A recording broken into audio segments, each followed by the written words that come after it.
உம்மா வாப்பாவுக்கு ஓத வேண்டிய ஜனாசாவுடைய துவா பாடமா எந்த அளவுக்கு இருக்கிறோம் தெரியுமா?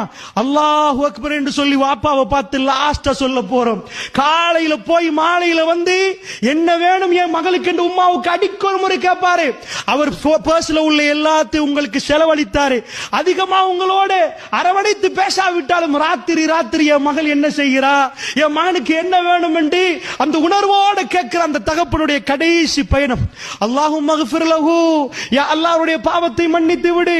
வர்ஹம்ஹு, யா அல்லாஹ் அவருக்கு அருள் புரிந்து விடு.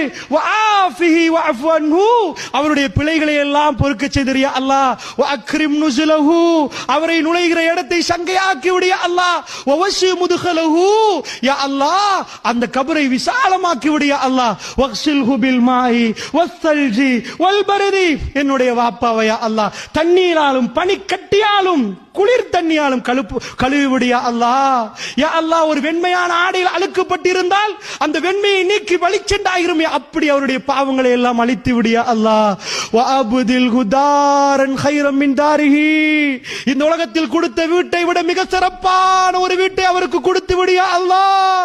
வஅஹ்லன் கைரம் மின் அஹ்லிஹி, இந்த உலகத்தில் கொடுத்த குடும்பத்தை விட மிக சிறப்பான ஒரு குடும்பத்தை கொடுத்து விடு யா அல்லாஹ். வஸௌஜன் கைரம் மின் ஜௌஜி, இந்த உலகத்தில் கொடுத்த துணைவியை விட மிக சிறப்பான ஒரு துணைவியை கொடுத்து விடு யா அல்லாஹ்.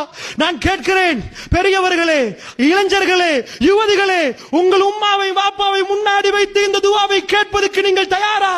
அதற்கு உங்களுடைய கல்விகள் எல்லாம் தயாரா? நீங்கள் சுத்தமாகி விட்டீர்களா?